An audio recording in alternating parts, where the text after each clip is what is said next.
So I just washed my hands in the guest bathroom.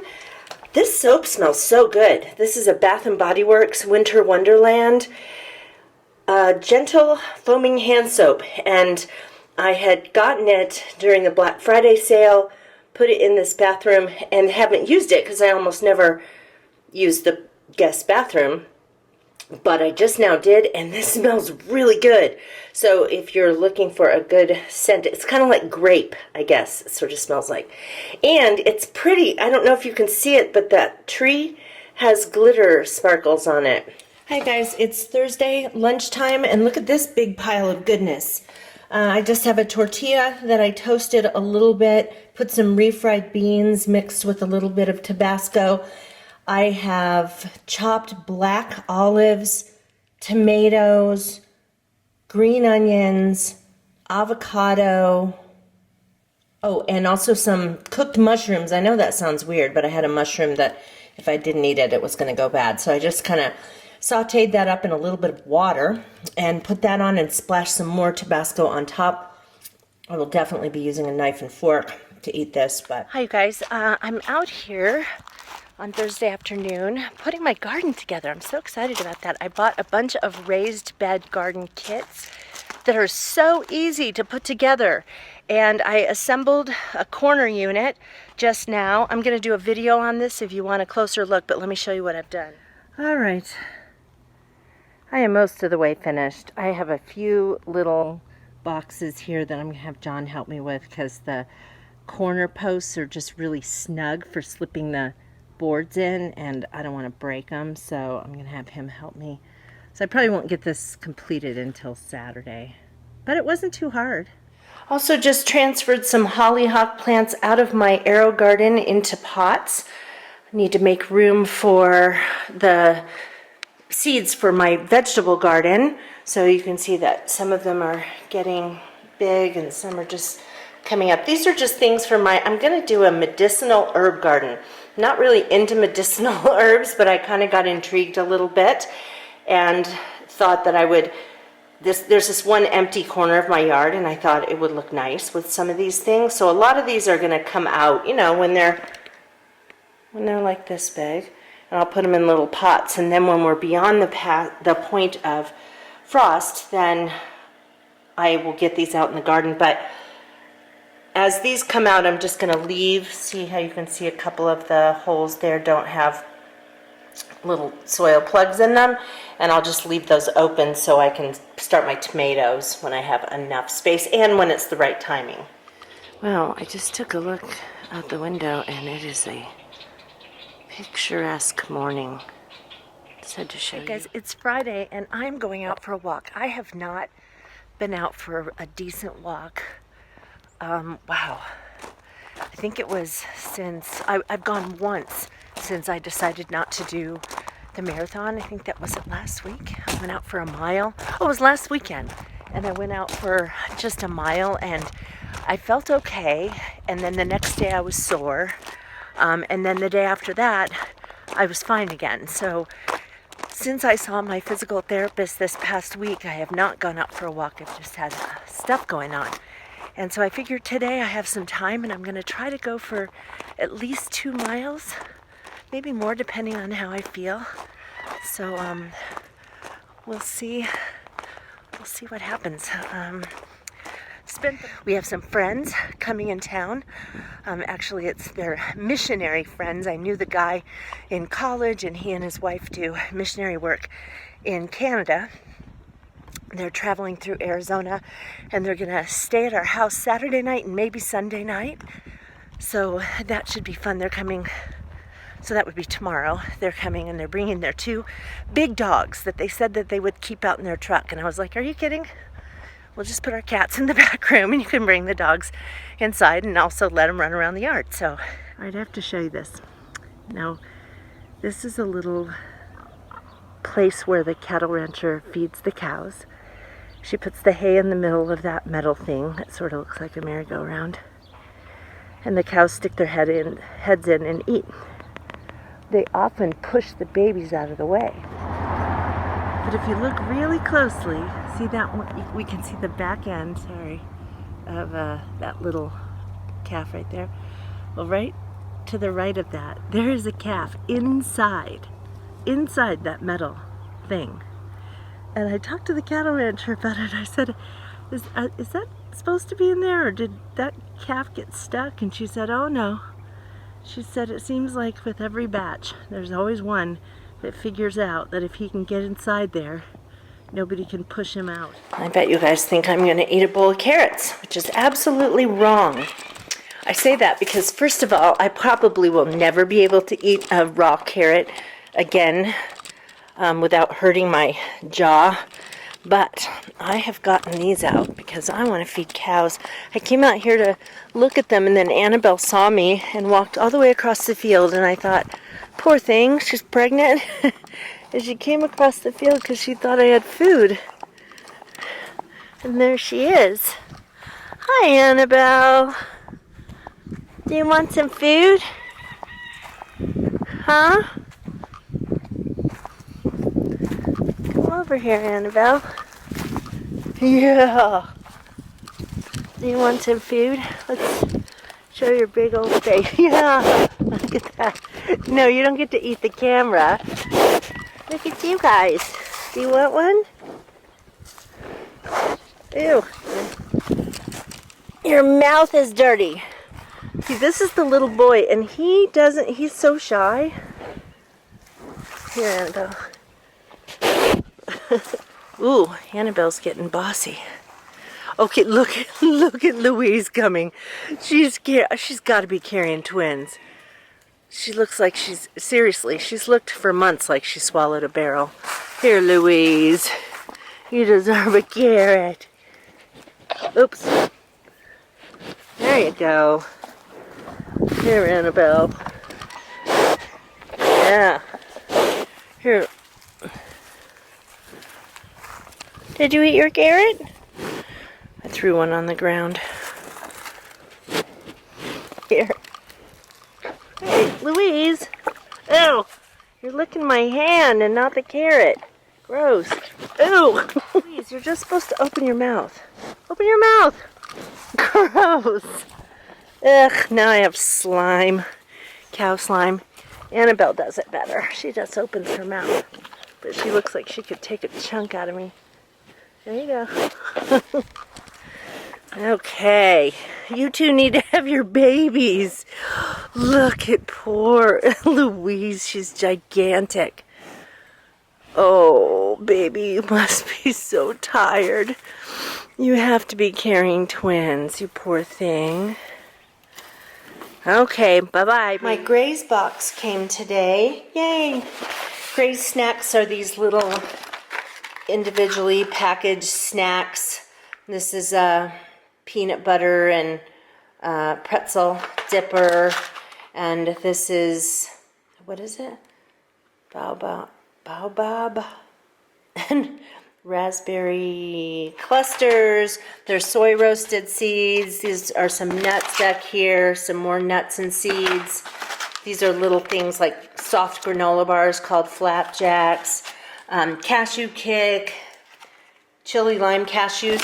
Anyway, I actually set it up on the Graze site to only send me stuff that's vegan, so I don't have to worry about looking at the ingredients, but you can get all different kinds of stuff. They even have little sweet things, and the great thing about them is that they are tasty, but they're filling. So, for example, they have one kind that's called cookies and cream, and they have these little tiny cookie pieces, and then they have these little white chocolate pieces, and so you get this sweet taste, but the rest of what you get in the snack is sunflower seeds and some nuts, and so then you get full at the same time.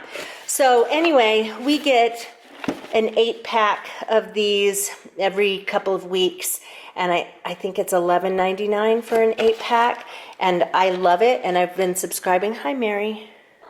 Yeah, I've been subscribing for, I don't know, a year and a half or so, maybe more. Love it. And if you use my link that I'll put in the space below, you'll get your first month free and your your first box free and your 5th box free. And you only get that if you use somebody's link. Guys, it's Saturday. It's such a beautiful sunny day out here. And I don't know if you can see this, but right there, that's Mary on the wall back there. And speaking of that wall, we need to paint it the same color as the house. I do not know why they left that part. They painted it gray. I don't know why. Anyway, I'm out here with Mary. She's being a good girl and just hanging out there. But I'm putting out a lot of the lawn ornaments I had at my old house. If you watched my old channel, which is still available to see, it's called My Flagstaff Home. I had a couple of videos called My Flea Market Garden, and I showed all of these little lawn ornaments that I put out in the yard, tried to do tasteful displays of things so that it didn't end up looking like a, you know, a garage sale or something. So I've been trying to figure out where to put these things because I have the issue of grass now, and with John mowing, I have to make sure that the things I put out don't have to be moved every single time the yard gets mowed. In our house in Flagstaff, our backyard was natural forest grass and pine needles, so we didn't have any grooming like that to do, except raking up pine needles. So let me go ahead and show you what I've done so far. I started over here. This is the big poplar tree we have. Of course, it'll be so much prettier when it has leaves. But these are called poppy sways. And just clustered these around. They're kind of neat. They catch water for, and the birds and butterflies and stuff drink out of them. And then they also kind of sway and blow in the wind. So I made a couple of arrangements of those. This, do you see where these sticks are? These are trees we're going to rip out because apparently they just go crazy and get obnoxious.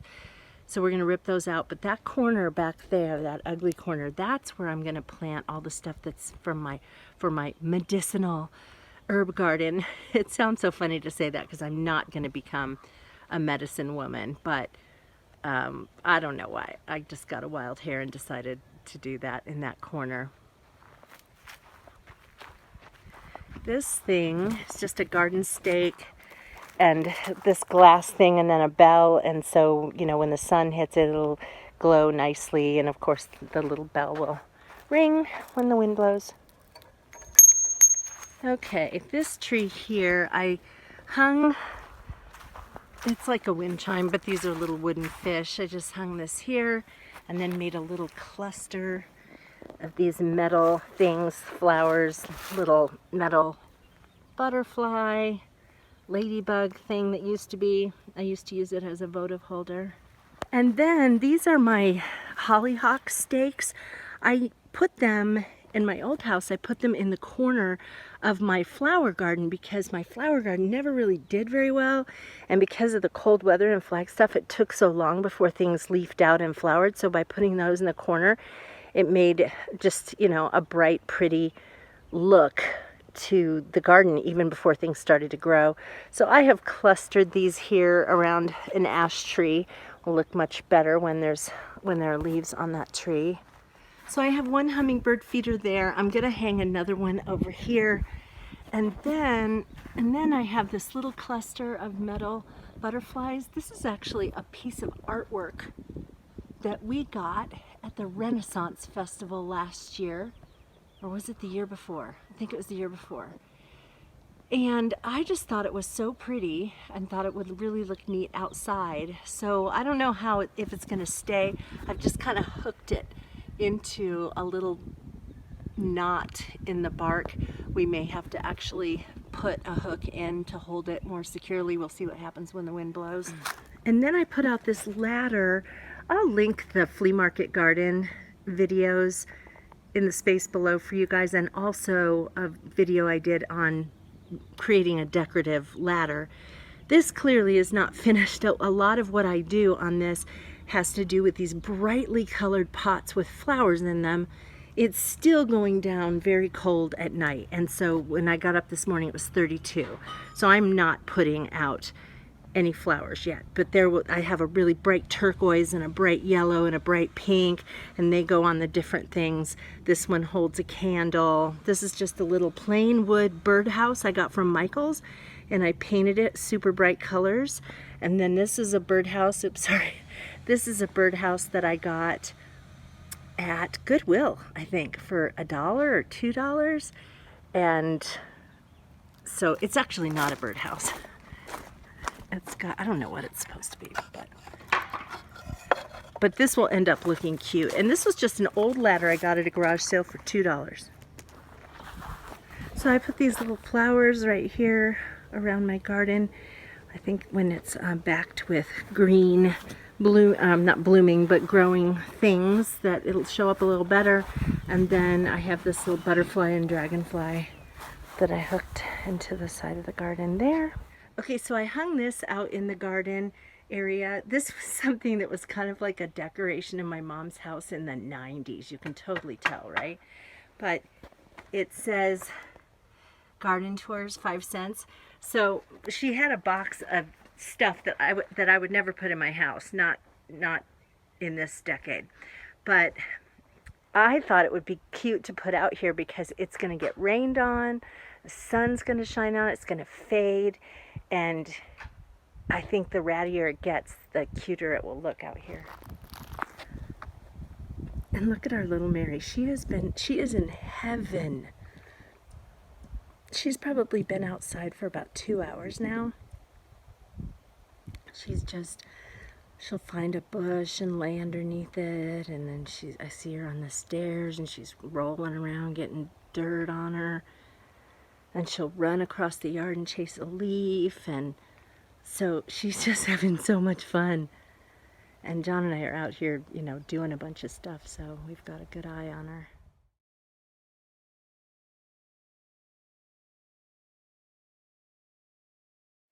Look at me, I'm such a dope.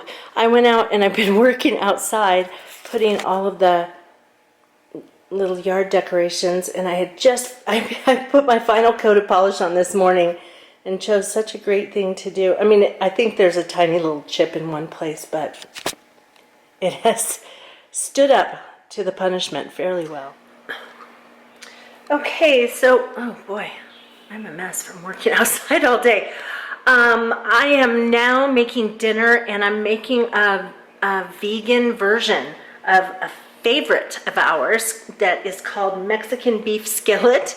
Clearly, I'm leaving the beef out, and it also gets topped with Monterey Jack, and so I'm going to leave that off. John will probably want some on his.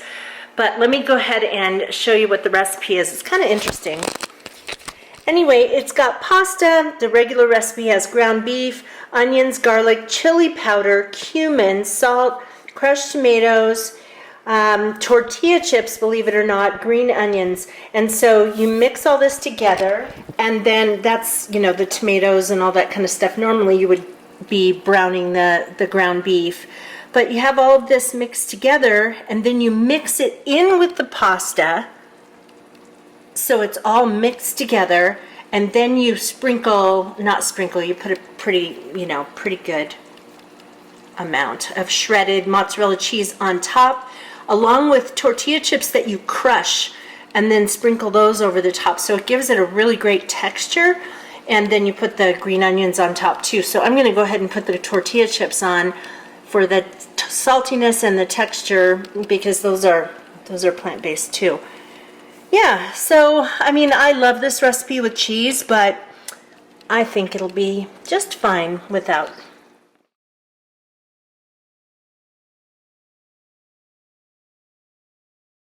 Hi, you guys. It's Sunday, and I have to show you these dogs we have in our house. Yeah. A big old Malamute. And then we have a Hyper Lab. Look at you, big old dog. Hi, Hi. These are great dogs. They're huge. Mary and Chad are back in the bedroom because I think they would probably be eaten by these guys. But they're very nice dogs. They're very nice. I just don't think they have any experience with cats. We're just not going to risk that. I am fixing a rib roast tonight. I actually didn't have any animal product in the last week, and so today's the start of a new week on our tracking chart, and so not that I'm doubling up or anything like that. I'm gonna fix these Greek lemon potatoes and tomato salad. And then this rib roast I've made before. It's got, no. Actually, I was going to do one I've made before. This one is a little different. You rub the whole thing with balsamic vinegar. And I said use a high quality balsamic vinegar. And they said if you don't want to use plain, you can use fig infused balsamic vinegar. Well, ding, ding, ding. John and I were in Cottonwood a few weeks ago, and I bought all of those different kinds of olive oils and balsamics, and one of the balsamics was fig. So I'm going to rub the whole thing in that, and then I make a garlic paste with garlic and rosemary and thyme, and so that goes over it, and then it cooks for it goes in the oven for 20 minutes at 450. That's to kind of seal it. Then you turn the stove temperature down to 350 for about an hour. Maybe it'll be a little bit more than that. It's going to be until the internal temperature is 125. 125 is not the fully cooked temperature. So then you take it out, put some foil, tent it over the top, and let it sit for 20 minutes, and the temperature, the internal temperature, will raise 5 to 10 degrees while it's sitting. But otherwise, I think that I'm going to end the vlog here. I'll take a picture of dinner if I remember to. I'll try really hard to remember to, but and then I'll link the potato recipe. Actually, I'll link all of it, but yeah, in case you're interested. Anyway, I will link all 3 recipes for you if you're interested in checking that out. And anyway, I hope you guys are doing well, and we'll see you in the next vlog. Take care, you guys. Bye-bye. Decided to film a few more things. So, this is my husband and my friend, missionary friend. I've known him since college, and then met his wife along the years. And my husband and I was supporting him for his mission work long before I met John, and we've continued to do that. But what's kind of fun is that my husband really likes him. They have a lot of the same interests right now. They're doing archery. You see this right there? That's a fake pig they're shooting, and those are their big dogs sitting there watching them. So just kind of fun when stuff like that happens and people hit it off so well.